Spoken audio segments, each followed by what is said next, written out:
Foi uma grande perícope essa. A primeira parte dela vimos na semana passada e hoje nós veremos esse pedaço final que conclui toda essa reflexão que o narrador nos oferece no capítulo 47 de Gênesis. Diz assim a palavra de Deus: assim Israel habitou na terra do Egito, na terra de Gósen. Nela adquiriram propriedades, foram fecundos e se multiplicaram. Jacó viveu na terra do Egito 17 anos. Assim os dias de Jacó, os anos da sua vida, foram 147. Aproximando-se, pois, o tempo da morte de Israel, chamou o seu filho José e lhe disse: se agora alcancei favor diante de você, peço que ponha a sua mão debaixo da minha coxa e use de bondade e fidelidade para comigo. Peço que você não me sepulte no Egito, mas que eu possa descansar com os meus pais. Por isso, você me levará do Egito e me colocará na sepultura deles. José respondeu: farei o que o Senhor me pede. Então Jacó lhe disse: jure para mim. José jurou e Israel se inclinou sobre a cabeceira da cama. Oremos. Pai querido, fale conosco através de tua palavra e que possamos ser mais uma vez edificados por ela, transformados por ela. Essa é a nossa oração nesta manhã. Em nome de Jesus, oramos. Amém. Duas liturgias iguais são como dois acordes iguais. O acorde é o mesmo, mas a melodia é diferente. O acorde é idêntico, mas a melodia é outra. A melodia da semana passada é diferente da melodia desta semana, mas o acorde da semana passada é o mesmo acorde dessa semana. Maestro, o acorde é como a fome. A fome é a mesma para o Egito, a fome é a mesma para Israel.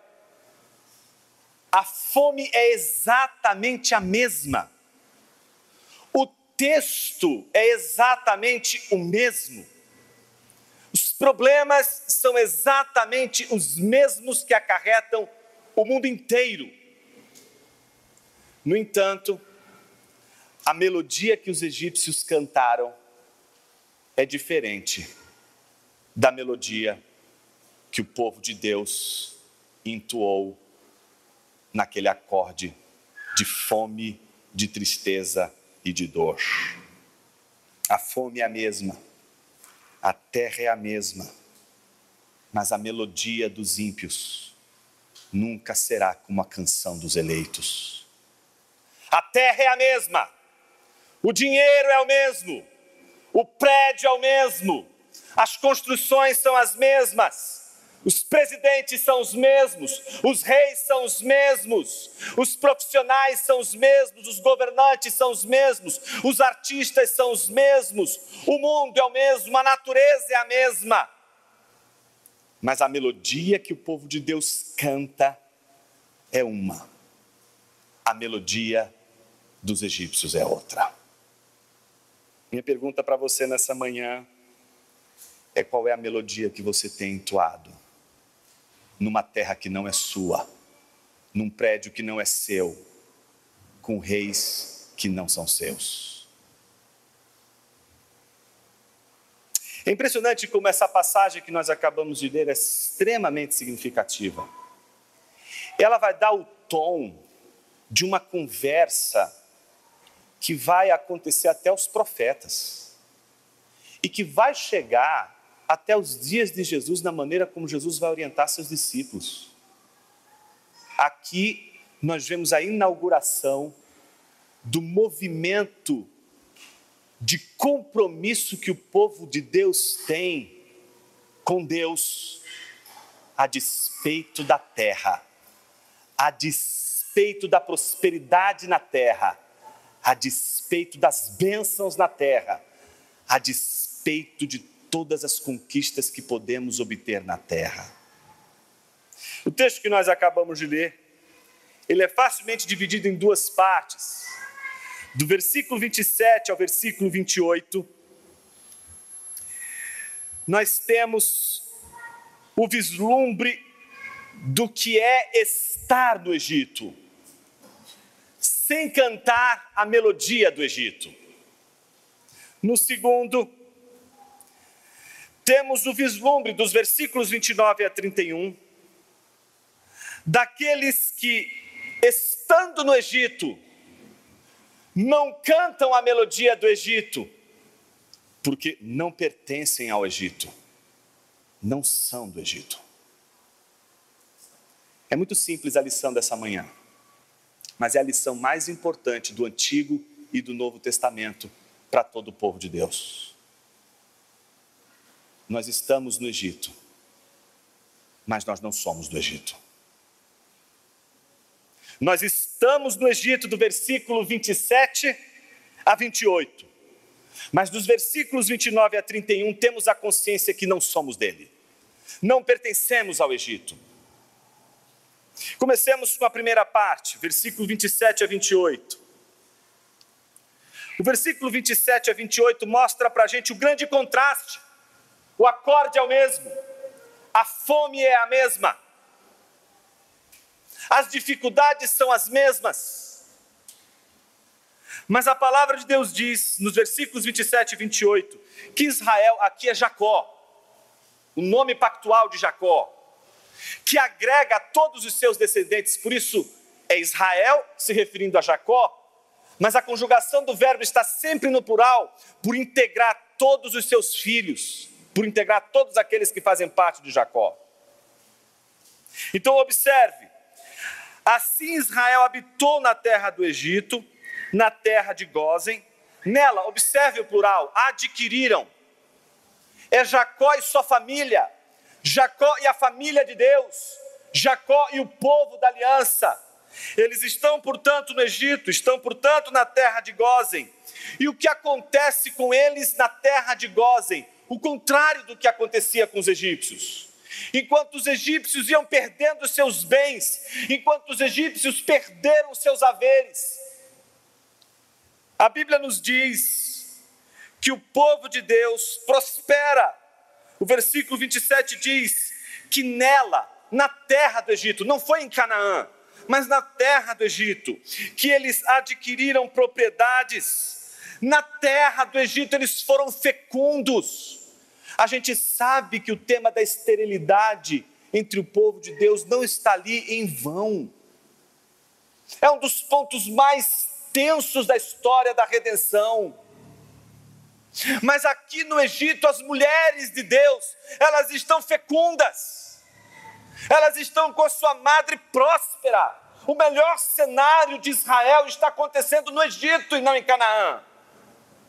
As suas mulheres estão tendo filhos, eles estão ganhando propriedades, estão prosperando, estão ficando ricos, tanto do ponto de vista dos seus haveres, como estão também se tornando múltiplos, estão crescendo, crescendo e crescendo.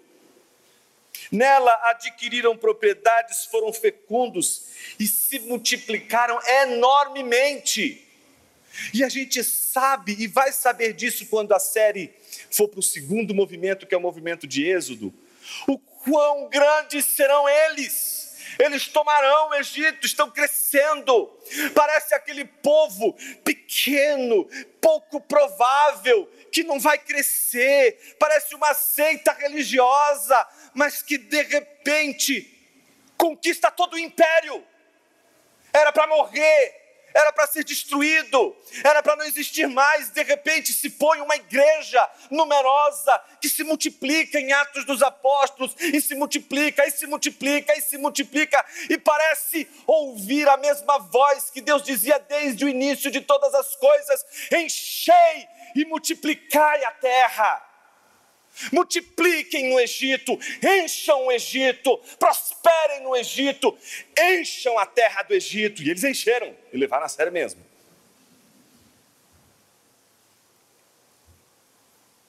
Isso vale para eles, como vale também para a igreja. A igreja jamais se sustentaria no contexto da perseguição se não fosse, por um lado, pela graça soberana de Deus e, por outro, pela fidelidade de irmãos e irmãs que não amaram as suas próprias vidas, mas entregaram suas vidas por amor a Cristo, por amor ao Evangelho. E se hoje nós estamos aqui cultuando a Deus, nós devemos a estes que deram suas vidas. E é interessante como esse povo vai crescendo, tanto como a gente vê em Atos, como quando a gente vê o povo de Israel crescendo no Egito. O versículo 28 conclui o raciocínio, mostrando que Jacó viveu na terra do Egito 17 anos.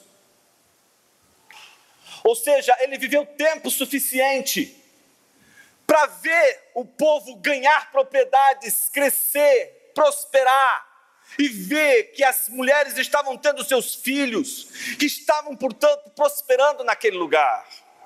Ele teve um vislumbre da prosperidade do povo de Deus, teve um vislumbre da sua família crescendo, se desenvolvendo numa terra como aquela, que era tão diferente da prometida pelo Senhor em Canaã. É o contraste, né? De um lado, esse povo que sai de Canaã, porque se permanecesse em Canaã, tinham degringolado, perdido todas as esperanças e sua própria vida. E agora esse povo, que estava com a sua existência ameaçada, agora está prosperando na terra do Egito, onde os egípcios estão agora perdendo todos os seus haveres e, mais do que isso, perdendo a sua independência.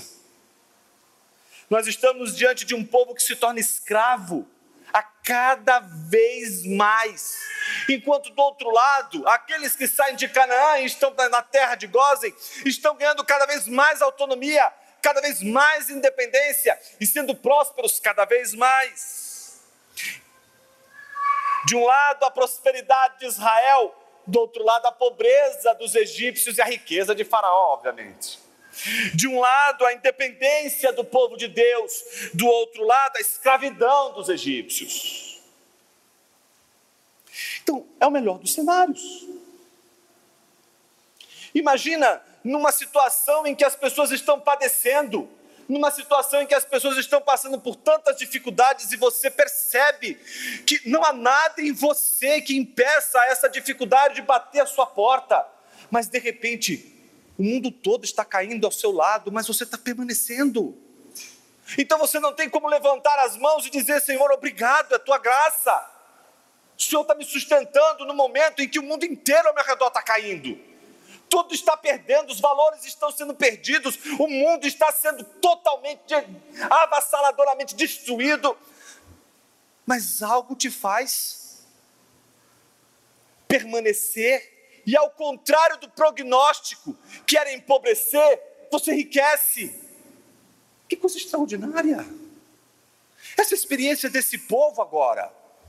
Um povo que agora está enfrentando a mesma fome que assola os egípcios. Mas essa fome agora é para eles o lugar da oportunidade de crescimento, prosperidade e multiplicação. Mas é também um lugar de lembrar os começos. É interessante como Moisés, ele faz questão de dizer os 17 anos últimos da vida de Jacó, não é? Você não ficou com uma pulguinha atrás da orelha, não? Por que 17 anos? Quantos anos tinha José quando saiu da casa de seu pai e foi morar no Egito? 17 anos.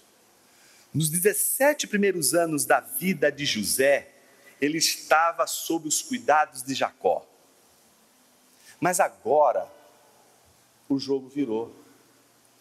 E os 17 últimos anos da vida de Jacó, ele está aos cuidados do seu filho. Ele está sob os cuidados de José. É interessante como a Bíblia vai mostrando que aquele que um dia cuida, também tem de ser cuidado. A relação Jacó e José, no início e no final de suas vidas, é muito bonita. É a relação daquele que foi cuidado pelo pai no início, mas que agora, no fim da vida do pai, vai cuidar do seu pai nos últimos 17 anos. Ou seja, há um pacto de cuidado. A gente cuida, mas a gente também sabe que precisa ser cuidado. Não existe espaço para super-heróis. Não existe espaço para pessoas autossuficientes. Não existe espaço na mesa do Senhor para quem diz, eu faço e garanto e ponto e final. Eu sei do que eu estou falando, eu entendo, ninguém entende nada. Não tem espaço para o reino de Deus. Pessoas que não conseguem, mesmo sabendo que podem fazer as coisas do seu jeito. Que poderiam lavar seus próprios pés. Mas no reino de Deus, se você não permite que Jesus lave seus pés, você não tem parte com Ele. Você pode lavar os seus pés, mas não deve. A gente pode tentar se cuidar em vários aspectos da vida espiritual. Isso acontece com muita gente. Muita gente na hora de aflições, tensões, tentações nem se fala. São os momentos em que mais a gente tenta resolver sozinho. Vou dar conta disto sozinho. Eu cuido de tanta gente, quem vai cuidar de mim? Não pode, meus irmãos. A gente foi feito para cuidar, mas a gente também foi feito para ser cuidado. E é interessante como José cuida de Jacó nos últimos 17 anos da sua vida. E é interessante porque a maneira como José cuida de Jacó nos últimos dias de sua vida vai refletir uma sabedoria que nunca mais vai ser esquecida onde o povo de Deus estiver. Seja o povo da aliança, seja o povo da nova aliança, que é o povo de Deus. Onde estiver, esse povo vai ser lembrado de que nós estamos nesta terra, mas não somos nessa terra. E é o cuidado de José com Jacó que permite que Jacó dê o último e mais importante ensino que o patriarca poderia deixar. Meus irmãos, eu ouso dizer que ele pode ter feito todas as besteiras do mundo, ter fracassado das diversas maneiras, miseravelmente. Mas este último ensino de Jacó é o ensino que lidera todo o povo para um outro patamar. Veja, o último ensino de Jacó muda de uma vez por todas a história desse povo. Jonas, como isso acontece? Na primeira parte do texto, os versículos 27 e 28, nós vimos o estar no Egito. Então eles estão no Egito, prosperam no Egito, são ricos no Egito e se multiplicam no Egito. No entanto, Jacó vê isso acontecer, vê a prosperidade do povo, vê a multiplicação do povo, mas Jacó não se sente bem com isso. Jacó observa tudo isso e não se sente bem com essa situação. Ele vê o povo prosperando na terra do Egito, vê tudo bem encaminhado, tudo no seu devido lugar, mas ele está com as barbas de molho. Ele está olhando para tudo aquilo ali, dizendo, tem alguma coisa que está fora de ordem. E isso aparece na segunda parte. Na parte em que nós vamos refletir do versículo 29 ao 31, o estar no Egito sem ser do Egito. Observe o que acontece a partir do versículo 29. Aproximando-se, pois, o tempo da morte de Israel, chamou seu filho José e lhe disse, se agora alcancei favor diante de você, peço que ponha a sua mão debaixo da minha coxa e use de sua bondade e fidelidade para comigo. Peço que você não me sepulte no Egito, mas que eu possa descansar com os meus pais. Por isso você me levará do Egito e me colocará na sepultura deles. Ou seja, o que nós vemos nesse segundo movimento? Um Jacó que se recusa a ser enterrado na terra do Egito. Um Jacó que não quer dormir fora da sua família e da terra da sua família. Um Jacó que se recusa a ter o seu corpo enterrado nas terras de Gósen. Mas não é um Jacó que simplesmente está dizendo, este mundo está perdido, Veja a catástrofe climática, a catástrofe moral, a catástrofe política que nós estamos vivendo. Jesus está voltando. Nunca viu esse discurso, não? É impressionante. Então você vê aquela voz da maturidade assombrada com todas as coisas que estão acontecendo e dizendo assim: é o fim dos tempos. Não é isso? Nós não vemos um Jacó dizendo: é o fim dos tempos, acabou tudo, vamos destruir tudo, olha, corram para as montanhas. Não, é um Jacó que está olhando ao mesmo tempo o povo prosperar, a despeito do lugar onde eles estão prosperando, e não tem nada errado com isso. Ele só está dizendo: não me enterre nesse lugar.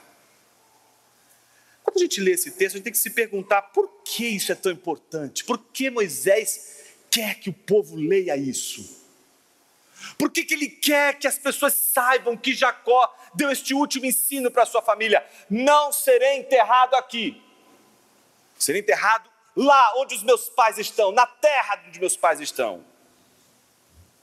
Primeiro, porque é muito bom estar no Egito, mas o Egito não é a terra da promessa. É muito bom viver neste mundo, mas este mundo não é o nosso lugar. Entende esse ponto? Me parece que às vezes a gente, para afirmar que nós não somos deste mundo, a gente precisa odiar este mundo como este mundo nos odeia. Então a gente parece ter de cultivar um ódio ao mundo, um ódio à esfera pública. Então na segunda-feira, você tem de fazer de conta que odeia o seu trabalho. Uns não fazem de conta, uns odeiam mesmo. Mas outros fazem de conta. Gostam do trabalho, gostam de se envolver na esfera pública, gostam de se envolver em questões públicas, gostam de se envolver na questão que envolve a sociedade plural, gostam de atuar na esfera pública, mas sentem assim: mas isso é do inimigo. Não, meu irmão, isso não é do inimigo. Não há absolutamente nenhum espaço desse planeta que não pertence ao Senhor que você está adorando nessa manhã. Tudo é dele. E você pode sentir prazer na natureza, nas coisas boas dessa vida. Você pode sentir prazer nas artes, na cultura, em todas as coisas que estão à sua volta. Não há nada de errado com isso. E veja, eu acho que tem reformado que lutou tanto contra a teologia da prosperidade que está lutando contra a prosperidade agora. Dizendo: prosperidade é do diabo, não quer nem mais ser próspero. E se alguém fica próspero, olha assim: esse aí já não confio mais na teologia dele. Aí é reformado, então não pode mais. Dinheiro é uma coisa que não se pode falar. Não se pode buscar prosperidade, não se pode buscar crescimento, não se pode mais ter uma visão empreendedora da vida, dos negócios, das coisas. Meus irmãos, isso não existe, nem respaldo nenhum para as Escrituras. A alegria, a prazer, a gozo em prosperar, em desenvolver as atividades no mundo, ainda mais quando tudo aquilo que a gente faz, a gente glorifica ainda mais a Deus. O que mais falta nesse mundo, meus irmãos, é crente que seja fiel aqui e lá fora. Aí fica dizendo: não, lá fora já pertence ao maligno. Pertence ao maligno, mas não paga o aluguel. Aí depois, o que acontece? Destrói as esperanças de igrejas que querem alugar galpões. Estou saindo com o Jeff para procurar outros lugares. E a gente vai procurar, quando a gente acha um lugar bacana para a igreja, cabe dentro do nosso bolso, e a gente chega e fala: olha, a gente ficou interessada, mas para que é? É para a igreja? E não faço negócio com a igreja. Porque a nossa atuação na esfera pública é vergonhosa, é vexatória. Veja, porque a gente trata as coisas que estão no mundo como se elas fossem já do diabo. Então, se eu tomo alguma coisa do diabo, eu já estou ganhando alguma coisa na guerra. É como se eu pudesse vencendo o maligno. Senhor, bota um ponto aí, porque eu soneguei ali. Dá um pontinho para mim, eu bati no inimigo. Não, meus irmãos. O Egito é o lugar onde o povo de Deus pode prosperar, ser feliz, se multiplicar. Seu problema não está em amar, trabalhar, desenvolver, prosperar. Seu problema está mais uma vez no seu coração. E já que a gente está falando tanto de música, não dá para a gente tocar uma melodia dentro de um acorde que seja, se o nosso instrumento não estiver afinado. E o instrumento mais importante nesta orquestra que a gente toca é o nosso coração. Jesus disse que onde ele estivesse, ali estaria todo o tesouro. Então é preciso afinar o seu coração no diapasão de Deus. Ele precisa ser afinado. E a gente só afina o coração quando a gente consegue ter prazer no mundo, sabendo que nada disso é mais importante do que o nosso Senhor. O diapasão se afina quando a gente tem prazer no mundo e diz assim: puxa, se isso aqui me dá prazer, imagina no céu. É ter o olhar no céu, o olhar na eternidade, olhar para aquele lugar onde Cristo quer nos levar. Jacó sabe disso. O compromisso dele é com a terra que Deus prometeu.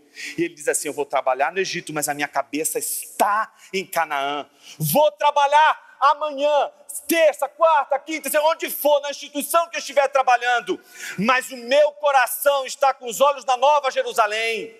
Vou trabalhar da melhor maneira possível, vou me dedicar da melhor maneira possível, vou fazer arte da melhor maneira possível, mas o meu vislumbre, o meu olhar todinho está na Nova Jerusalém.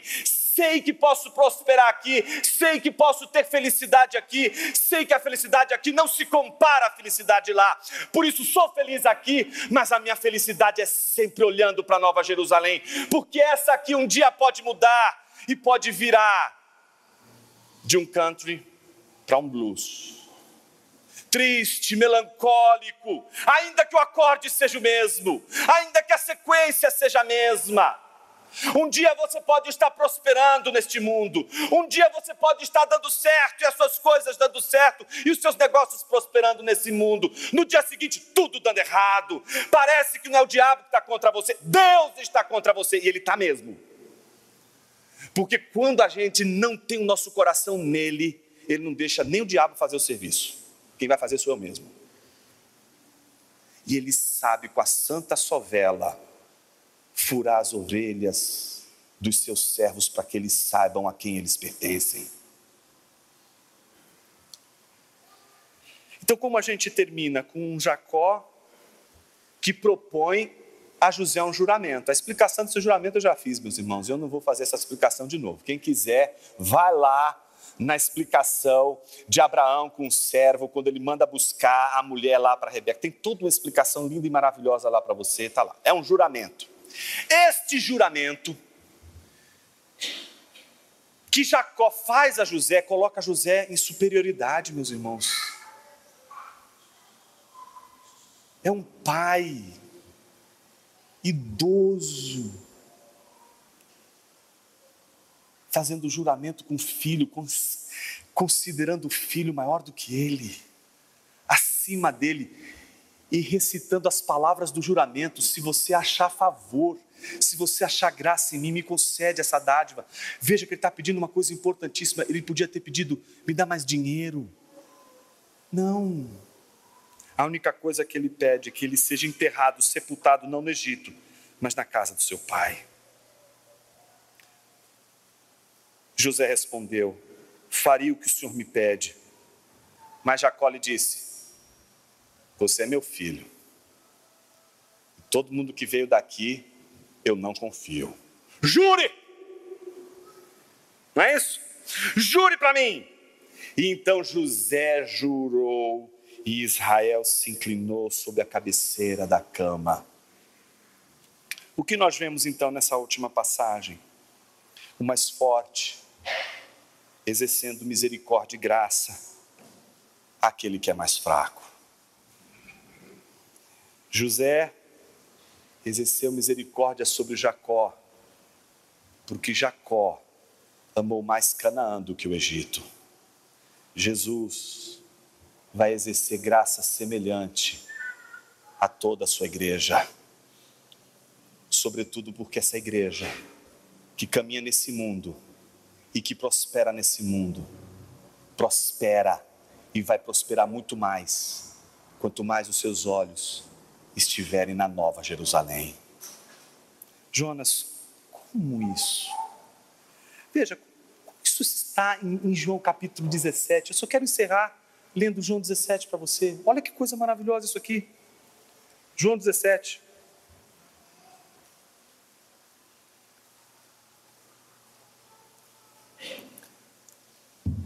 Nesse texto, a gente ora. Veja o que diz a palavra de Deus. Versículo 14 do capítulo 17. Eu lhes tenho dado a tua palavra e o mundo os odiou, porque eles não são do mundo, como também eu não sou. Não peço que os tire do mundo, mas que os guarde do mal. Eles não são do mundo, como também eu não sou. Santifica-os na verdade, a tua palavra é a verdade. Assim como tu me enviaste ao mundo, também eu os enviei ao mundo. E a favor deles eu me santifico, para que eles também sejam santificados na verdade.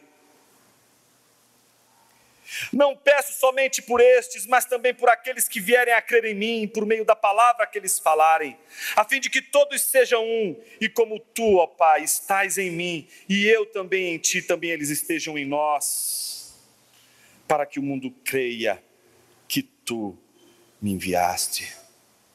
O próprio Cristo disse aos seus discípulos: não me peçam para que eu os tire do mundo, mas para que eu os livre do mal. Nós estamos no mundo, mas não somos do mundo. Não há nenhum problema em nós exercermos nossos dons e talentos na esfera pública. Mas o ponto de sondagem hoje, no nosso coração, é se ele está pensando nos céus, como Jacó sonhou com Canaã. Não estou questionando os seus desejos, a sua alegria, nada disso. Minha pergunta é se em todos os projetos públicos que você tem pensado, desenvolvido sua vida, se no horizonte tem uma Canaã te esperando, a fim de que o Egito, por mais que seja bom, não seja como a Babilônia. A Babilônia era um lugar de fartura. Daniel, Sadraque, Mesaque e Abidnego estavam vindo de uma falência abissal. E Nabucodonosor coloca eles no palácio para comer do bom e do melhor, para que eles ali esquecessem que eles estão exilados, para que eles esquecessem de onde eles vieram e para onde eles irão. A maior estratégia do inimigo não é te prosperar. A maior estratégia do inimigo é tirar os seus olhos do Senhor e da Nova Jerusalém. Oremos. Pai querido, fale ao nosso coração ainda mais com a tua palavra, para que ela possa produzir frutos, para que possamos, crendo no Senhor, amando o Senhor, peregrinar nessa jornada, contribuindo para a esfera pública, dando o nosso melhor, prosperando, mas ao mesmo tempo com o coração no reino, com o coração no Senhor, com o coração nos céus. Ô Senhor, nos ajuda a descobrir que a prosperidade não é um pecado, que amar o trabalho não é um pecado, que viver e gostar de viver neste mundo não é um pecado, de que usufruir da beleza deste mundo, quando vamos a passeio, ou quando moramos perto de lugares que são belos, nos ajude a olhar para tudo isso, e ao mesmo tempo sentir prazer em tudo que o Senhor nos dá, mas não nos permita jamais esquecer que tudo não passa de uma sombra perto da eternidade, perto dos céus. Que possamos, sim, Senhor, sair daqui com aquele estrofe que hoje cantamos. Sei que este mundo quer atrair-me, do bom caminho me desviar, mas Jesus Cristo, forte e zeloso, sempre me ajuda a perseverar. Nos ajude a perseverar, Senhor, na cidade celestial, para que a gente possa sonhar com a vida eterna, com a nova Jerusalém, como Jacó sonhou com Canaã. Assim oramos no nome de Jesus. Amém.